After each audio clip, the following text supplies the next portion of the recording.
Hello, this is Anna Laura Brown, host of the Autoimmune Rehab Podcast, where we explore ideas, solutions, and helpful hints to help you in your autoimmune healing journey. We strive to transform your health and inspire hope in you so that we can help you with your emotional healing and self care and some of your physical healing, things like diets, that kind of thing, which you would find on any kind of podcast on autoimmune wellness. Find all the episodes with show notes at autoimmunerehab.com. And now, without any further delay, let's get started.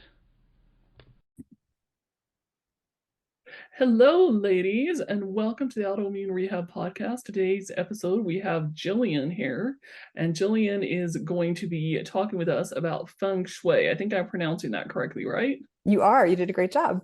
Thanks for Awesome. having me. No problem. So, Jillian, why don't you start off to begin with by introducing yourself and then telling us a little bit about how you got started with Feng Shui? Sure. My name is Jillian Rothschild-Scholar. I'm the owner and master consultant at Feng Shui in Motion. I help people who are dealing with sort of unanswered life questions and they're looking for some clarity so that they can confidently move forward. Typically, people need help with issues around health and wealth and relationships, which is why people consult with Feng Shui. Often people are feeling like there's something off in their life and they can't sort of put their finger on it, and they sort of find their way to Feng Shui at some point and they're looking for someone they can trust. And that's where I come in to help solve problems. That's interesting. So along with that, why don't you, I guess, give us a definition of Feng Shui? Because, I kind of know what it is. I'd love to hear what your definition of it is. So to me, Feng Shui is a support system for our lives. We live in our environments and we often don't consider the significance of them, but we should be living in environments that are nurturing and supportive. When our lives are supported by our physical environment, then it's just easier to achieve the things that we want in life, like health and wealth and good relationships and satisfaction and career advancement and the things that we want to attain. And so to me, Feng Shui is like essential. It's like people need shoes and fresh water and good healthy food, and to me Feng Shui is essential to life. And the truth is we're all living with some type of Feng Shui, whether it's supportive or not depends on how you align yourself with your physical space. So Feng Shui is translated from Chinese to be wind and water, and the classical poem basically says qi, or energy, rides on the wind and it stops at the boundary of water, which is how we get wind and water. So qi rides on the wind and it stops at the boundary of water.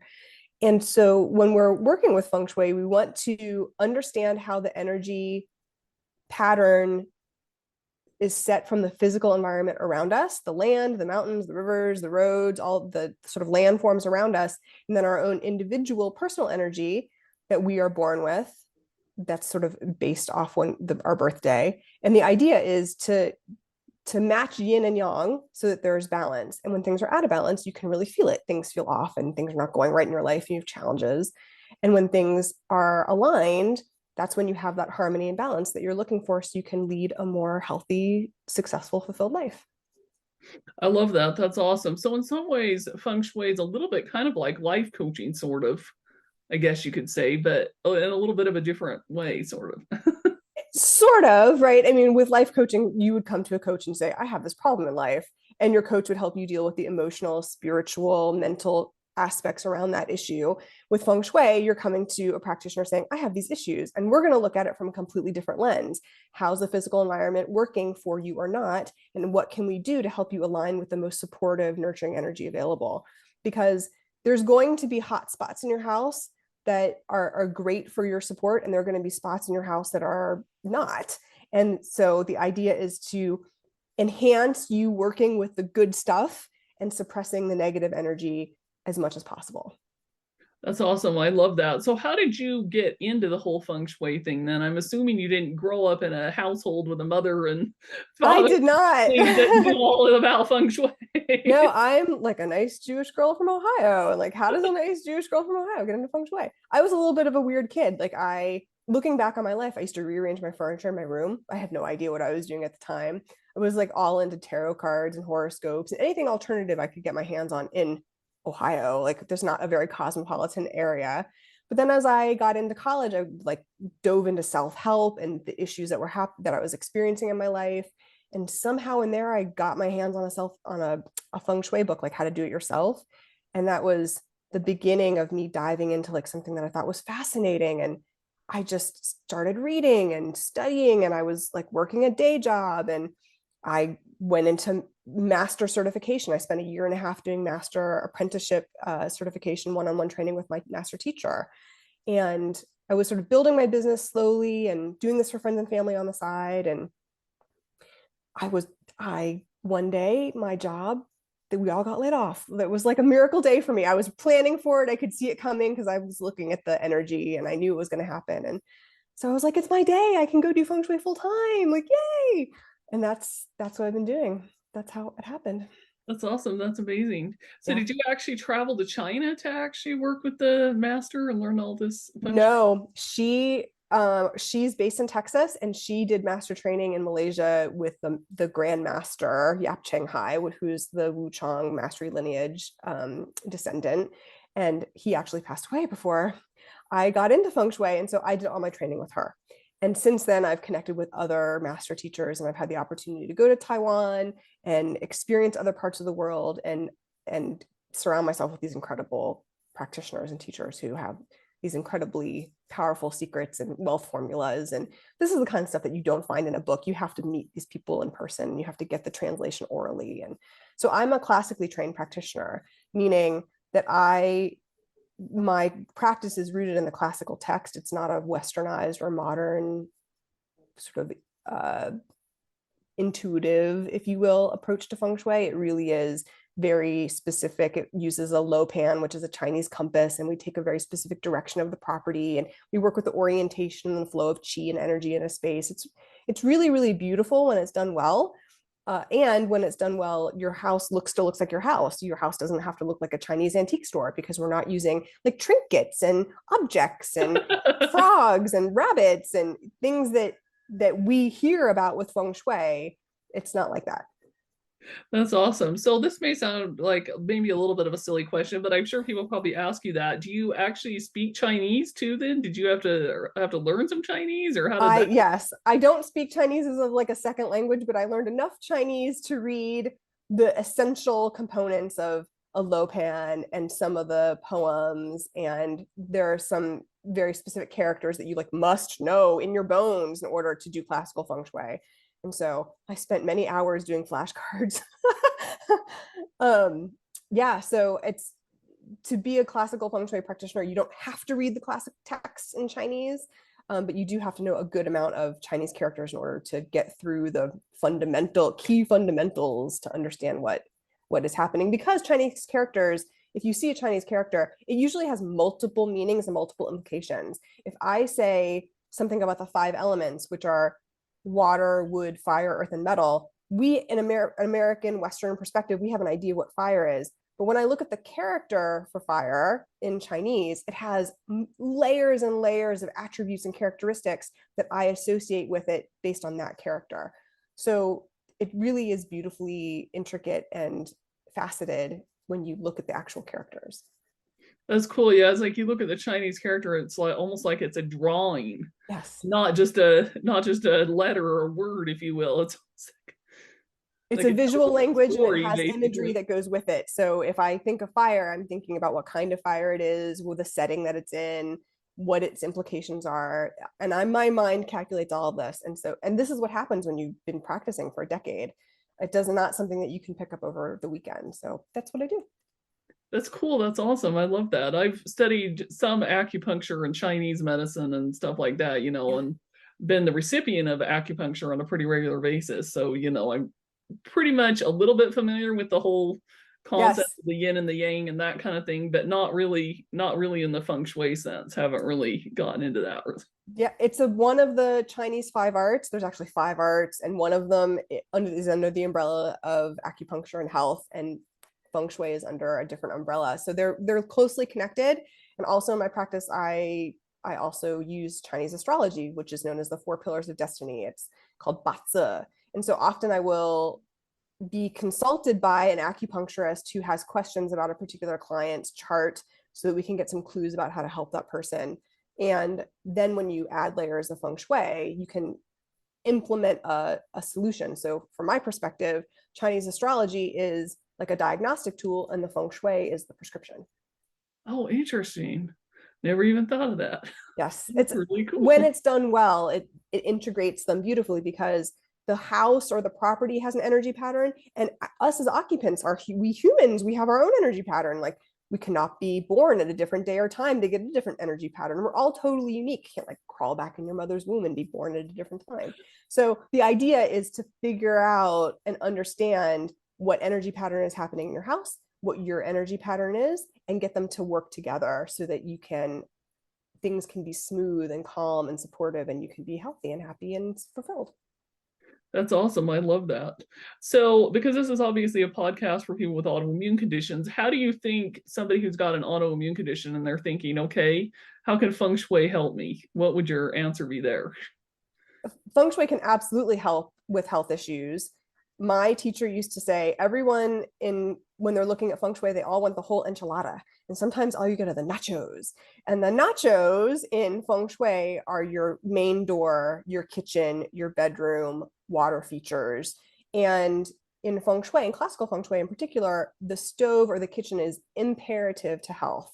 So when someone presents with any kind of health issue, whether it's a chronic health issue or something very specific to the body, the first thing that I'm going to look at is the kitchen and the position and location of the stove. And the second thing I'm going to look at is a person's bedroom to make sure that they're sleeping in an auspicious location of the property and a direction that's favorable to them. And also check doors to see if the door is bringing in chi from a favorable access point. So just a few small adjustments can make a huge difference from a health perspective. Feng Shui is unlikely to cure a major issue. I mean, I want to make sure that that's really clear. However, it can bring you access to greater support. It can mean that you can be in an environment that you can feel supported and you can heal. You can heal in a different way, in a more supportive, nurturing way than you could without energy that's supporting you. And it's a vital tool in the process to living your best life. That's how I That's would say it. awesome. That's Yeah. cool. So then the other question that comes up for me is, okay, so suppose somebody, you're looking, like you said, you're looking at like the furniture, but things like, somebody's kitchen stove or their door or something Yeah. like that. How would you fix that if it was like in the How do you wrong fix it? spot? Right. And Because you I gotta remodel say, your whole house. I mean, how do I you? bought a house and I was working with my teacher and she was like, your stove is causing problems. I was dealing with these. I mean, part of the reason people get into feng shui is because they've got their own issues, right? So I'm going through with my teacher and I'm looking at all my issues and she's like, the stove is causing XYZ problems. I was like, oh my God. So I had to say to my husband, honey, we have to stop using the stove. And he was like, what? And he's the chef, right? He's the cook in the family.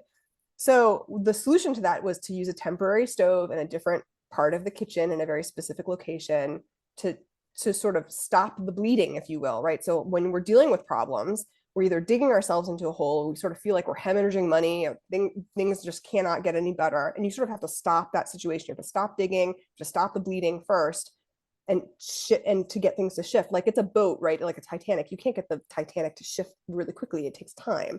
So you've got to start somewhere.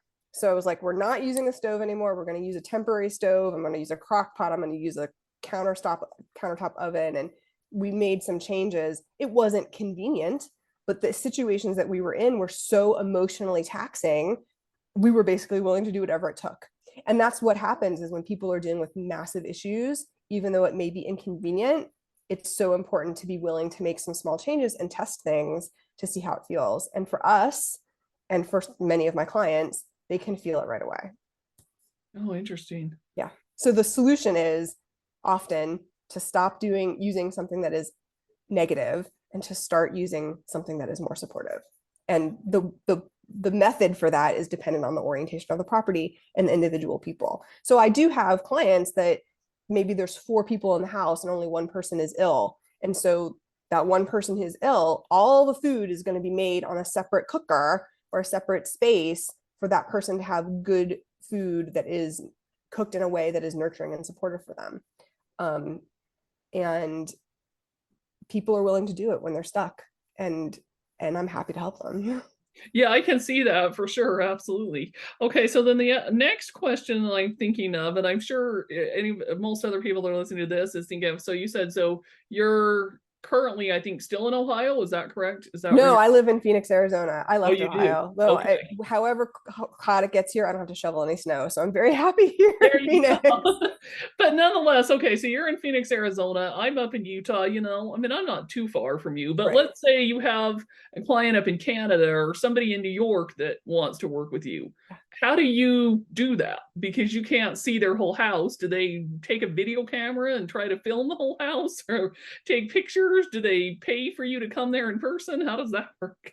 All of those options are available, right? So I can do remote consultations, and usually that is involved like a video conversation where someone walks me around the house so I can see the layout of the house. I would also request a floor plan, a proper to scale floor plan, because with a low pan, the work that I do is accurate to half a degree. And a lot of the external environment can be viewed on Google Earth. So I can take someone's address and I can look and see what's happening in the physical environment around the property as well to assess that remotely.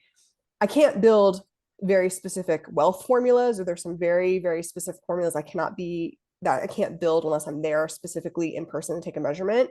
But many issues can be addressed remotely through an online consultation. And if somebody wants an in-person consultation, I have a day rate. So I have a handful of clients in New York and San Francisco and Texas and other parts of Arizona that are farther away, and they'll pay for me to come for a day rate. And so those options are available. So people have sort of tiers of available service based on what sort of price point they feel comfortable with or how they want to get started.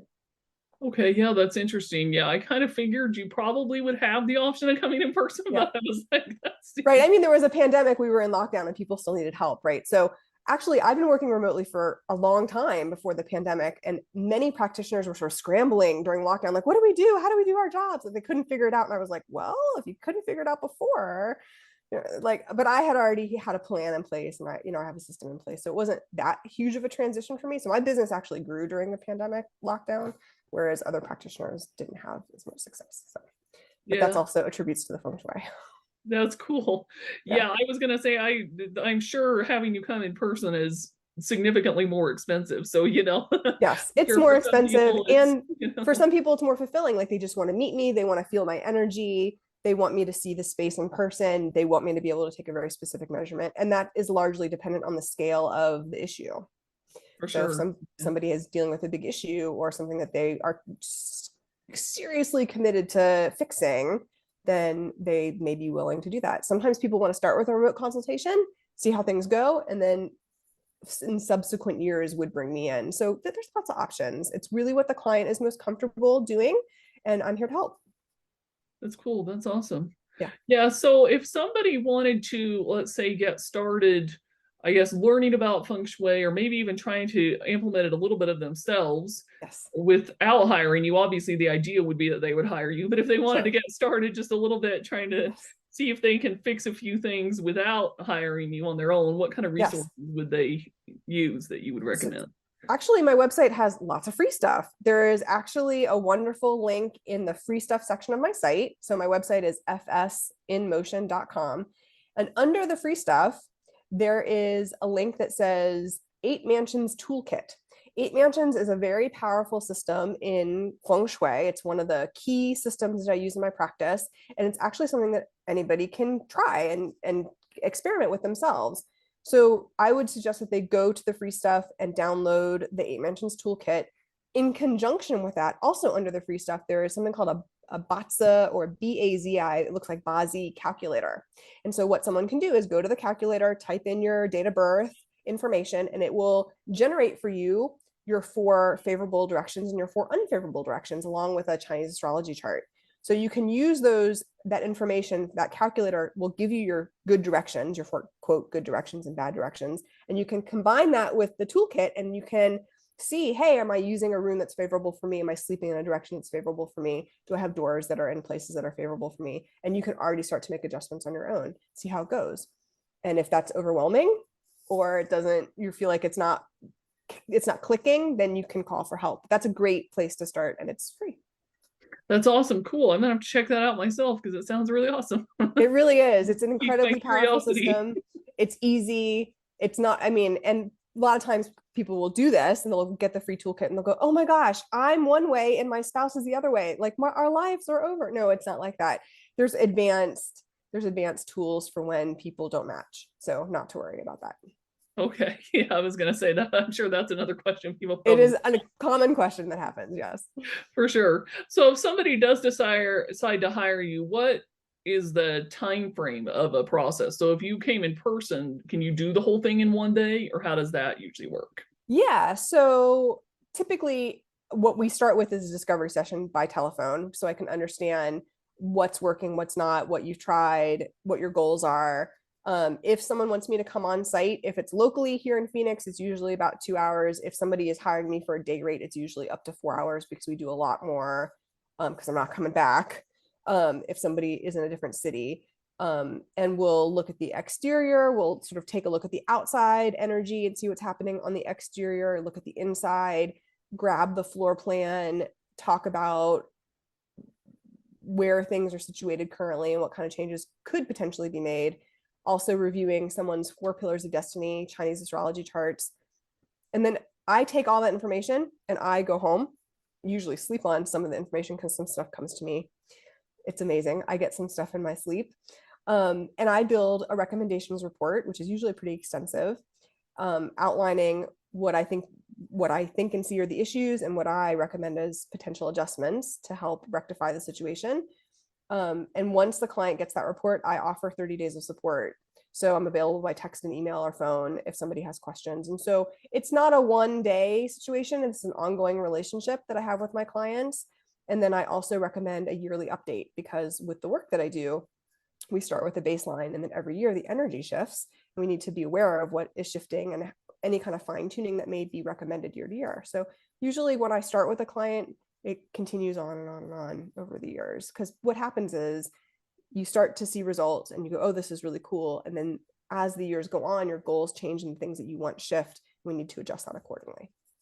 That's awesome. That's cool. Yeah, I can see that. I was going to say, I'm sure it wouldn't be totally a one and done, but Not a one and done. wasn't Yeah. really sure how the process went. So that's cool. That's awesome. Okay, well, I think those are pretty much all the questions I had. Do you have anything else you wanted to share?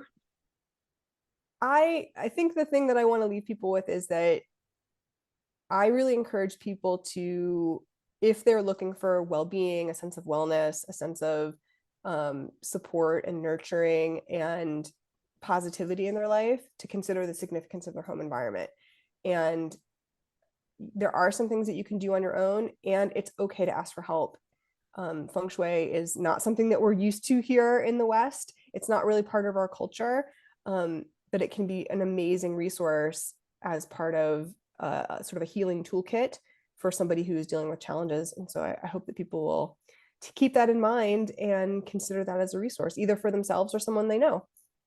That's awesome. Yeah, and what I like about it too is it's like, somebody gets diagnosed originally with an autoimmune disorder, and of course there's all the traditional things they think of. Then there's all the alternative things that you think of, like acupuncture, for example. But when you think of even the alternative things, feng shui, at least for me, that's not something that ever even came to my mind. It was like, Right. It isn't. That's an option. I more and more here in the United States, people are coming to me with health issues because we're being exposed to Wi-Fi, EMFs, 5G, things that are man-made that we are not used to. Our bodies are not used to them, and they impact our space. And so health issues are we want people to live healthy, positive lives for as long as possible. And so feng shui is a great resource for that. And from my own personal experience, which I sort of shared with you earlier, my mother passed away from lupus. And so I have in my heart a special place for people who are dealing with chronic issues of any kind, because I know it can be really hard on a family.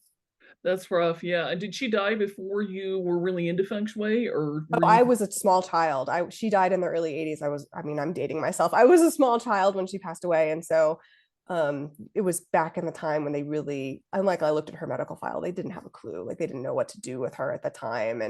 And so now there's a lot of resources and there's so much more research and choices available for people. You can live well.